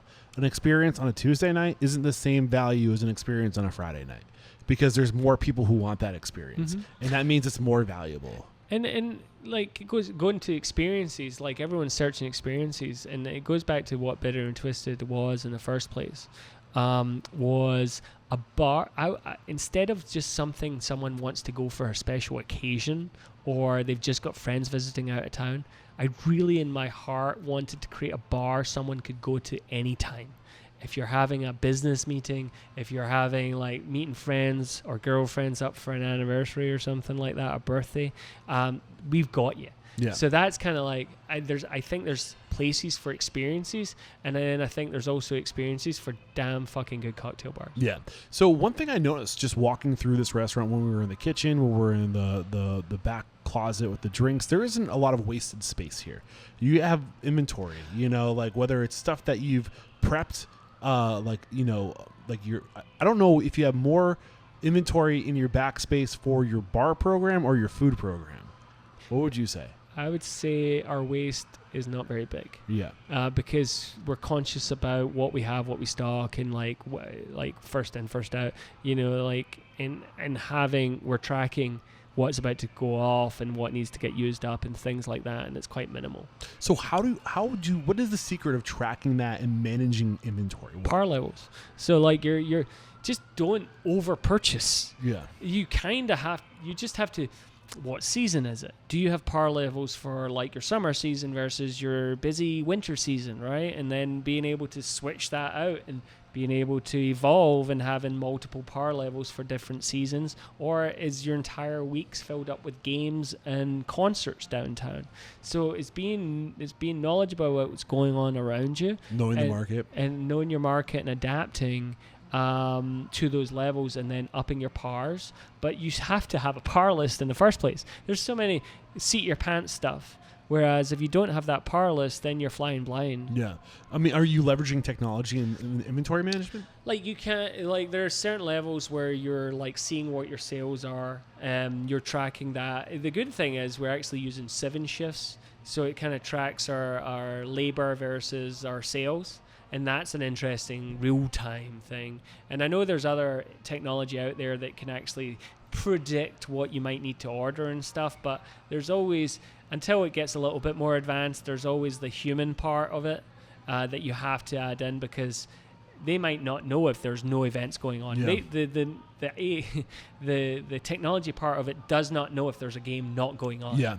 But it does do a pretty good job of predicting what your labor should be. So lots of labor management solutions out there. Yeah. Right? Why 7 shifts? We looked at, like, Homebase was pretty good as well, but we've looked at that and 7 shifts, and 7 shifts just integrated with our POS. It's and you're easy. using Lightspeed? Lightspeed that I've been using since day one. It's obviously had lot of different names from there, but it's a very stable system. It has its quirks, and it's still working through a few things, but oh god, it's so user intuitive, right? You can update. You want to add an item, then I remember the days on Micros. You have to pay $500 for a tech to come out to program. You want to add a new cheese sandwich. It's nuts. So like that capability now, and you can do your online website and stuff on that as well, and it all integrates is great, but you have to kind of jump into it a little bit. You can't just brush it off and say, I don't know how to do that. Yeah. So was it the 7 shifts integration with your POS that sold you the most on 7 shifts?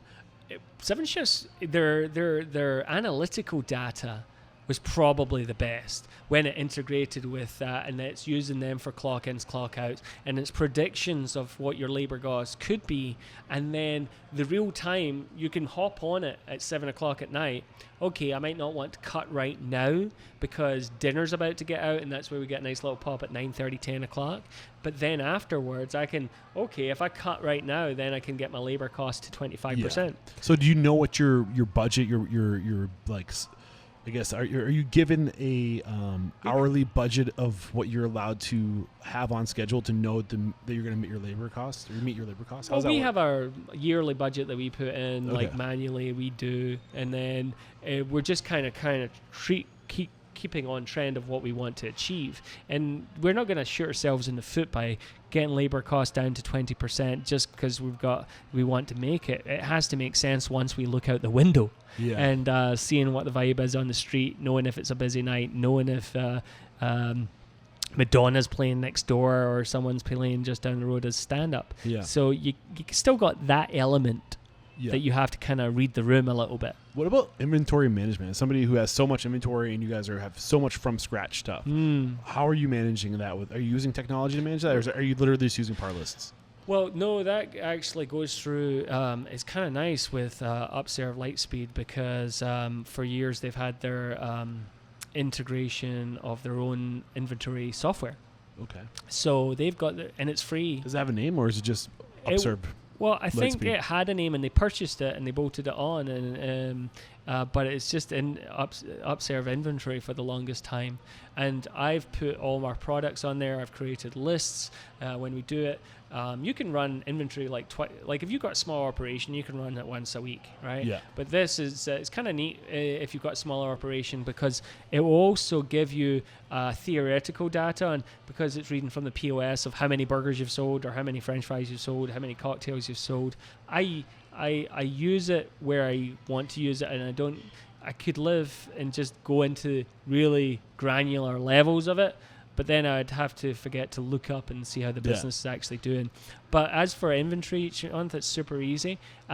They could tweak it to make it better. I always give them feedback whether they want it or not, because you do make recipes, and they've got this little quirk where you can't actually move an inventory item. For instance, if something changes to a different supplier, your house vodka moves from one house to another, you can't just do a drop down and change that to another supplier. You got to change your freaking recipe. You got to change all that. So I've given them feedback on how to make it better. But overall, for the price of part of your POS system, it's great value. Got it. In terms of evolution, somebody who's been deep into this industry since 2005 here in Arizona, at least, but even going back beyond that into the 90s. Thank you very much.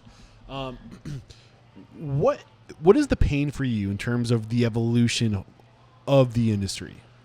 Like where like the industry is going, and your perspective of where we're headed and where we are? I think the consumer is the smartest they have ever been in their entire lives. There's a lot of consumers now that are so educated based on social media and YouTube and things like that they're probably got more education about particular spirits than most bartenders. Yeah. And sometimes I have fun and catch them out, but generally I would say it's much smarter consumers, and that goes for what they want as well. And is this a pain point for you or a good thing? For us, it's a good thing. Yeah. Because then they can understand what we're doing. Appreciation for what you're doing. And a sandwich is always tasting better when someone else makes it. So it puts us in a good standing, but then it's also just not doing trend or gimmick for gimmick's sake. There has to be substance behind it, and that kind of goes for trends as well. I'm not going to just jump on the trend bandwagon and that's all I'm going to do, because that will phase out. But one thing I've always said, good tasty cocktails is just like good food. It's never going to get out of fashion. Right. And you can clarify all your drinks, and that's the thing, served on a 2x2 cube. But something you might not want to clarify. You might want some texture to it. There's some mouthfeel to not clarifying everything. So that is a big trend at the moment, but I don't think it's... Clarifying is the trend? Oh, clarifying and batching? Yeah, it's 100%. What is clarifying exactly? Clarifying is when you're stripping out to make it clear. Now that can That's what I thought, but I wanted to make sure there was... But that can still be red, but clear. But at the same time, I like doing it in... I like doing it in proportion to what I'm doing, what is made as reputation-wise. So is it strictly just visually appealing to have a clear drink? I think right now it is. But there's a time and a place. And, do I want a clear margarita? Not necessarily, as Aaron would say, right? There's something to be said about not clarifying everything, because there is a mouthfeel to some things. There's a texture. There's other notes that you're stripping out of it, but that's just one thing, and it's just like, can we do it but still keep what makes us special. Right. And I mean, I think batching makes sense because it's about removing steps of the process so you can do more in a shorter period of time. And for some venues, it makes perfect sense. And for us, the show and the artistry of cocktail theater, if you will, is very important to what makes us. Yeah. But for like a bar that you might not have the best trained staff, you might want one person to make sure that drink is bang on, and then batch it out, stick it on tap, job done. You've got a successful concept. Yeah. So I think there's a time and a place for many operators to do it. But you mentioned substance. What do you mean by? Can you give me an example of like you have to have substance behind it, like when you're doing something? Like what is that like? There has to make sense. So gimmick for gimmick's sake, there has to be a rationale behind it. So like, it's okay. So doing air on your margarita or air like a duck bath foam or something like that. Is it just for the bubble gun, right? Is it just for the shock of the Instagram picture? Or does that smoke infuse with the rest of your drink that makes sense with the bourbon that you're using and the base flavor levels that you're trying to accomplish? Yeah. And go ahead. Or is it just a bubble that they burst? Right. Can your team explain to you why you're doing that, or is it just to your point for the theatrics? For the gram. Right. So that's what I'm really going on about. Is it just gimmick for gimmick's sake? Yeah. Because it has to make sense to the drink. Yeah. Anything we haven't discussed up to this point in terms of how you got to where you are today, things you know contribute to your success, lessons that haven't come out that you feel like you need to get out? It's if anyone ever came up to me and goes, Ross, should I open a bar? I'd probably say no. Because there's the unknown element of it is so freaking hard. Yeah. And it's not just you sitting at the bar and having the big cocktail party. There's a lot of other things behind the scenes, and it's just not easy. And thankfully my better half understands that, and she gives me all the wealth of time to like work in the bars and stuff like that. And it can be very straining on relationships, personal and like your friendships. It can suck the life of you. It can spit you out. It can kill people. If someone, like, alcohol is no joke at the end of the day. If you don't respect it like the sea, I've lost a lot of friends to this industry, sadly. So it's just going in with it with the right mindset of, I really want to do this. Yeah. This is my dream. This is my reality. And like, if you've got that going behind you, then do it. What's different about you that this industry hasn't gobbled you up yet?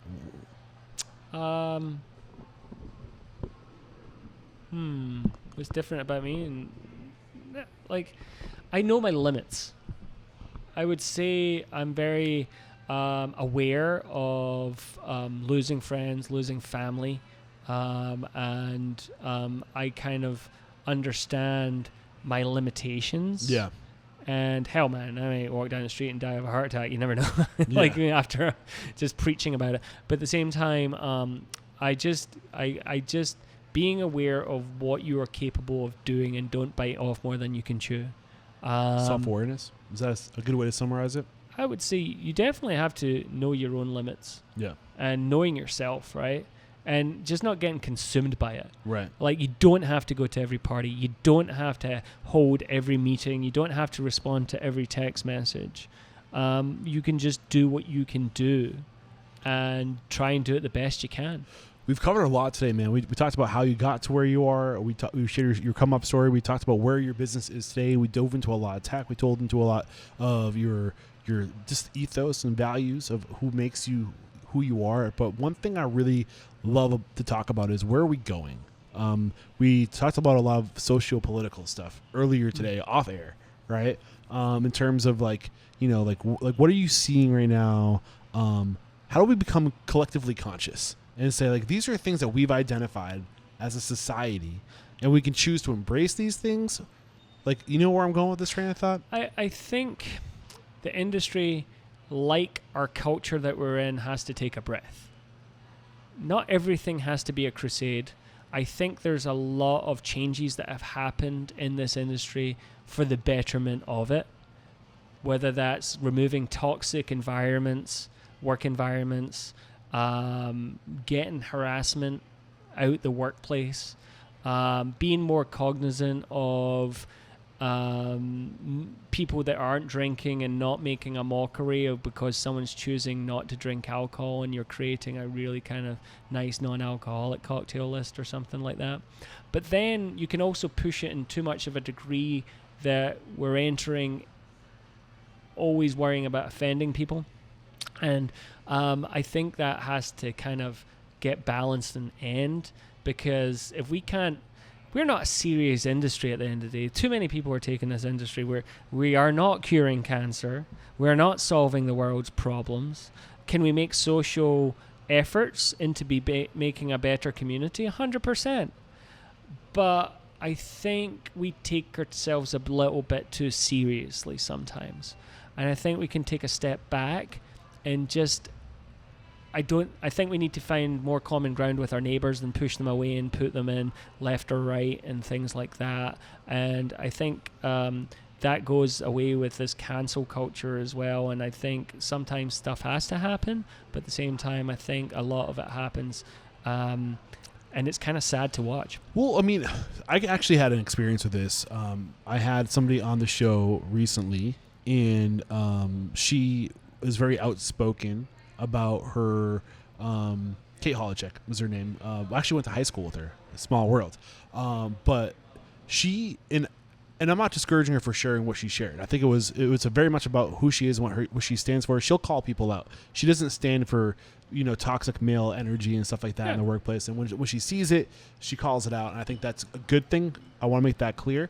But what I experienced when I used that clip of the interview to use as her feature clip, because it's a big part of what makes her.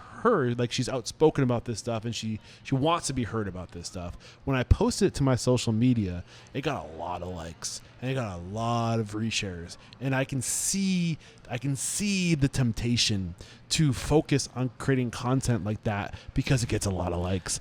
And I'm like, this is scary, because like it incentivizes me as a creator to post more content like that, because I get more eyes on my content when I do shit like that. And I can see this machine that happens, and it's just like, ooh, I can see why this is a slippery slope. It definitely is. And like anything or anyone that kind of demonizes people, that's scary to me. Like, okay, I don't have a female lead bartender, right? I did have a female lead bartender, but I going to get canceled because I don't have a female lead bartender right now? Right. Like, that's sad as hell to me, right? I'm hiring the best person for the right job. I'm not straight, gay, any kind of choice you want to make. I'll hire you as long as you're the best for the job. Right. But I think we're just getting, you have to have this. You have to have this. And it's just like, I'm just trying to create a fair working environment as well as putting food on my family's table. And if I can try and walk that line, then that's job done for me. Yeah. Now, am I going to appease everybody? Am I going to be the most righteous place in the entire world? I don't want to be. And also, I want to have fun doing it. But it seems like some of the energy is being sucked out of the room. And, look at our media, look at our movies, look at our comedy. A lot of that is sadly getting removed a little bit because it's offending people. And I think people have to kind of, by all means, if something is actually wrong, but stop getting offended about things that you shouldn't really be getting offended about. Well, I think there's also a balance of like calling it out when you see it and correcting people and keeping an honest workplace. But here are some of the comments. The reason why I'm holding my phone and looking, I'm sorry, it was rude. I wanted to find some of the comments. It's the comments that get me. It's like people that are like, name and shame. Like, okay, I don't know if I agree with that. I'm so proud of a way to change this. I mean, it's one thing to call people out, but I think it's another thing to like intentionally go and try to bury people's careers, because that's different. Like, keep people honest, transformation, we can be better, but I think we have to realize that a lot of the time, like especially older people came up in a world, they acclimated to this world. They are a byproduct of the world they came up in, and the values they have aren't necessarily a reflection of their character. It's a reflection of a world they came up in, and it takes time to break habits and culture. Yeah. And in one comment that could bury somebody's career, and you don't even think about all the good they might have done to help Yeah. people. You know, I'm not condoning doing these things, but I'm saying like we could be better about the cancel culture. Yeah, and you know, like someone might have been slightly older, born in a different time, fought in World War II and kicked a lot of fucking Nazi ass, right? Yeah. But they might not be saying their P's and Q's right in modern culture. So kind of like what you say, like what has that person actually done? And are we going to hang their whole career on one sentence that they might have messed up or like not even thought of or something like that? So I hopefully we can find a balance, just like our drinks. And you know, it's a scary concept to know that sometimes you could lose everything like that based on one person. Right. Yeah, and I think that's the sort of thing I just want to be conscious of.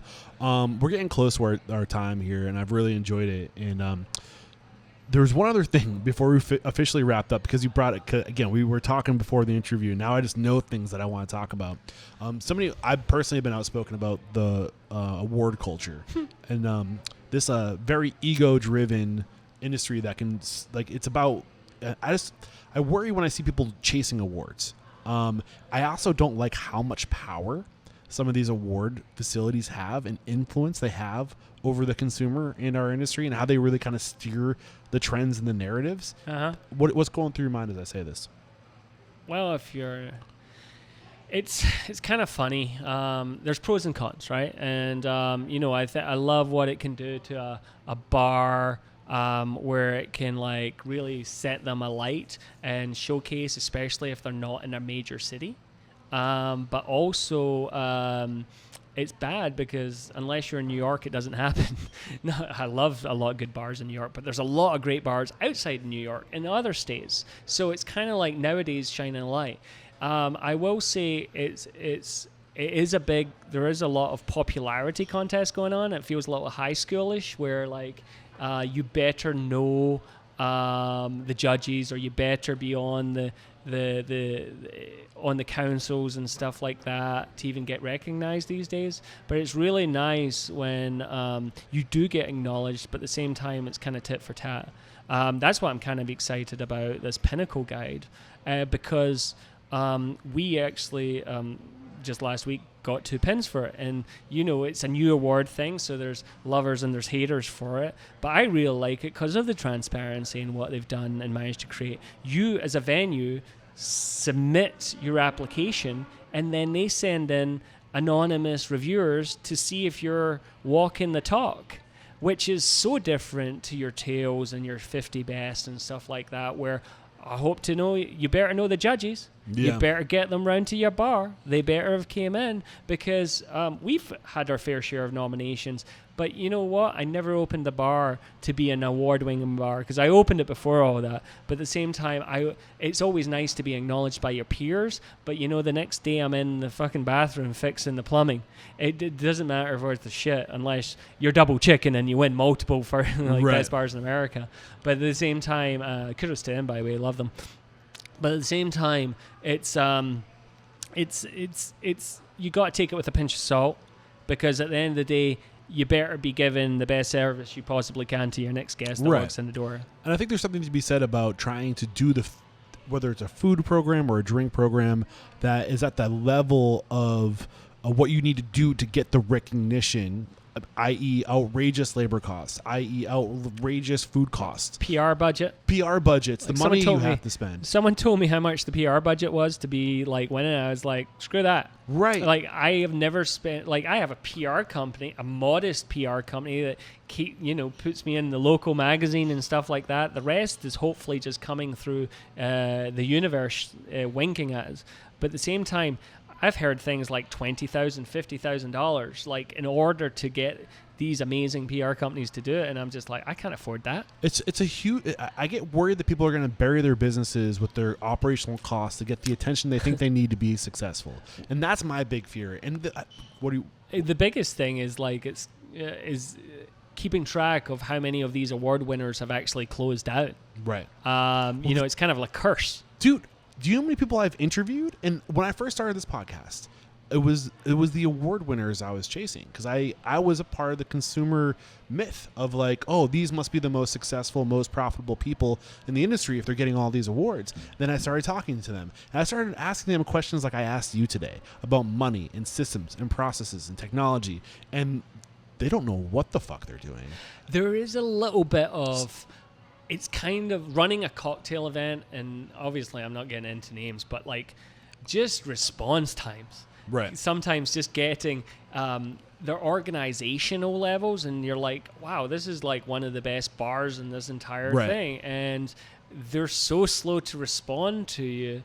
And it's kind of funny. And like, to what we're discussing here is, I hope they don't treat the rest of their business like that, because it's not going to be long for this world. But they're fun, they're popular, they're having a party, and they make good drinks. But to me, success is not just winning a plate. Right. It's like there's something to be said for like being, talk to me after your bar's been open 10 years. Right. Like if my bar fails, at least I've done a good run. Longevity and fiscal responsibility, which I don't think our industry puts enough emphasis on. Because not for like taking money to the bank and going buying new cars and a nice house, but providing security to your team members, providing opportunity to your team members. Like, that stuff's important, and we don't talk about it enough. We're too interested in ego. I think the only other thing I want to wrap up here is like, I worry about how some of these entities, and I don't want to name names, influence consumer behavior, and how much influence. And they let's be honest, some of these outlets are making money off these awards. Like they're profiting off of determining who's successful and who's not successful, and there's money to be made associated with these award programs. Am I wrong in saying that? I would say like your big ones, definitely in the food world, there's definitely a little bit more pay to play. Yeah. I would say, like, you look at your tails, or you look at your 50 best in the F&B world, I would say a lot of them have their golden childs. They have their, and there's a few kingmakers out there that say this bartender or this bar is going to be the next big thing, and they do, right? But in certain aspects help that happen. But I would say that they're for the most part, I wouldn't say there's lots of money in regards to, like some of the food ones, associated with pay-to-play action. And it's more of, do you know the judges? Do you know the key players in that? And then it's kind of a little bit like high school popularity contests. Right. So, but I think we've made our point. you got to take it all with a pinch of salt. Yeah. I'm very thankful for all I've received and things like that, just to set the record straight. Right. Yeah. We're just having a good bitch session about it, and there is some truth to these aspects, and it is hard when you know what you do but you don't win. But at the same time, who cares? Right. As long as you can sleep well at night yourself, as an owner, as a business operator, and trust in what your product you're selling and how you treat your team and what you do, job done. Right. Well done. Yeah. Do you need an award? Not really. Yeah. Thank you for ending that on a positive note. Yeah. I really appreciate that. A couple questions to wrap it up. What is one thing about your business, a value, a process, a system that makes you truly uncommon and unstoppable? My team. Couldn't do it without them. I know probably people always say that, but I truly mean that. Like, I'm only as good as my team. My guests only, they are the key, they are the secret sauce, they are the juice that basically comes in, day out, and they hopefully give our guests the best possible experience they can. And they keep the consistency, they believe in what we're trying to do, and I couldn't thank them enough. What is it about your team that makes them unstoppable? Ask them. Yeah. How do you think you've gotten this team attracted to you? I would hopefully think that it's my efforts in regards to everything that we've done over the years to make it what it is today, to attract them to here in the first place, whether that be the training, whether that be the nominations or the awards we won, whether that be the quality of drinks. They came in and had a cocktail and goes, whoa, kind of like me. Many moons ago, working at a lab, when I was the GM of this other Old Crown, and I walked in and had my first cocktail at lab, and I just stood there and I had my first sip, and I was watching the bartenders and go, wow, I want to work here. Yeah, I love that. The mission statement is to change the world by inspiring, empowering, and transforming the industry. And I know that's a funny mission statement after you said we need to relax a little bit. In our What mission statement? Our mission statement is to change the world by inspiring, empowering, and transforming the restaurant industry. And the way I hope to do that is by making an example of people like you and bridging the gap. And I think that if we can bridge the gap between the new people in this industry and the leaders of this industry, that's transformative power to change communities. Yep. Because we lift up our employees, and our employees turn around, they lift up communities, and I think we can change the world. So on that note, how have you personally transformed? Who are you today versus the man you were when you got started in this industry? More gray hairs, for sure. Not that bad. Each one has a story. I would say I'm more understanding. Like many years ago, I was not as understanding, or like I was a little bit more. I'm more open now. I'm more like kind of just wanting to get the best out of people. Compassionate? I would say, well, I've never lost my passion for it, or else I wouldn't be doing it. I said compassionate. Oh, compassionate. I thought you said passionate. Yeah, I thought so. Sorry, my bad. I just think, older, wiser, learning from experiences, and the biggest thing is learning from your mistakes. If you don't learn from your mistakes, you will fail. Yeah. And you have to. So this is the last question. And I think I'm going to get some eye rolls from this one. It's a doozy, so get ready for it. If you got the news, you'll be leaving this world tomorrow. All the memories of you, your work, and your bars would be lost with your departure, with the exception of 3 pieces of wisdom that you could leave behind for the good of humanity and your legacy. What would those 3 pieces of wisdom be? Tobin Ellis said it, we're passionate about what we do without taking ourselves too seriously. Yeah. But just treating others with respect and as much as you possibly can, and don't. It's okay to make mistakes, but stick to what you want to do. No, it was good stuff, man. You spoke from your heart, and there was a lot of great stuff in today's conversation, and you did a phenomenal job. Thank you so much. I'm really trying to remove myself from the process of deciding who should be made an example of, partially because of my disdain for the awards culture, and I'm like, who am I to decide to who to promote? But I think the industry, I think success recognizes success, and I really want to make an example of good people doing the right thing, people that deserve to be made an example of but aren't willing to do the dance. So who are those people that come to your mind who are running fiscally responsible organizations, taking care of their employees, doing something special? Who are those people or a person? Oh wow, if I knew there was a test, I would have studied.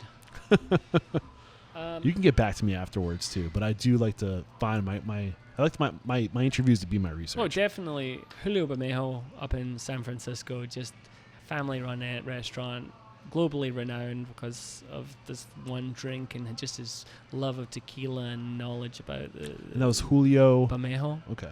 And I think Sean Fincher put him on my radar too. Yeah, he's great friends of so many people. He has influenced so many people around the world and just tried to make them better human beings at the process. And it's so humbling when he talks about any one of his friends. It's kind of scary. Awesome. Thank you. Yeah, he's just awesome. Thank you so much. And how can we connect with you? If we enjoyed today's conversation, maybe we want to come work for you, be mentored by you. You can go to my website, drinkbettercocktails.com, and it actually lists all the concepts. And you can go to Bitter Twisted or Little Rituals and sign up online if you are looking for a job. Yeah. And maybe one day you'll get a call. I'm just looking for passionate people that can live up to the hype. Like, do you have to know all the liquor knowledge in the world? No. But are you a hard worker? I can't teach work ethic. That's single-handedly the most important thing I look for. Yeah. Sorry, do you want no. Okay, short? I do want to give you opportunity. You have another business that we didn't get a lot to talk about today, where you provide. Get into it. So we just, myself and Aaron DeFeo basically came up with an option during the pandemic of from the ground up, coming up with a product called Stable, and we needed lemon and lime juice because the lime apocalypse happened, and it was like $150 a case and all that kind of stuff, and just stock control issues. And we basically designed lemon and lime juice from the ground up. You remember Mars Attacks, where they shoot people and then they turn to dust and their chemical elements? We kind of put it back together. We built it. And our biggest thing when we were designing it is not just using acids. We wanted to do the full shebang, from the mouthfeel to the texture, but also have a sustainability standpoint. Like, we came up with a product that we're happy with. It lasts longer, but refrigerated 30 days. Because the problem was when we would close down the bar on a Saturday night after we juiced everything, because we've always been about fresh. So we never, like all the lime and lemon juices out there was always a problem, substitutes, shall we say, that it never tasted as good as the real thing. And there's a reason for that, because they all suck. But like, we threw away so much juice on the Tuesday because it only lasts 2 days max, right? So we worked really hard over the course of a year, 2 years, to invent this product that basically could replace lime and lemon juice. And we're very happy, so much so we put it in our bars. Nice. And the bench test was, can you put it in the daiquiri? So we tested people, instead of getting put it in a glass, swirling it all around as if they're tasting wine, we would make them a daiquiri, and then they would start talking about the rum and not the other stuff. And that's the test. Yeah. When you don't tell them. Yeah. And so when you started talking about the nuances of the rum, when you said, how's the daiquiri? We knew we were onto something. So we do a lemon, we do a lime. We're in the infancy stages.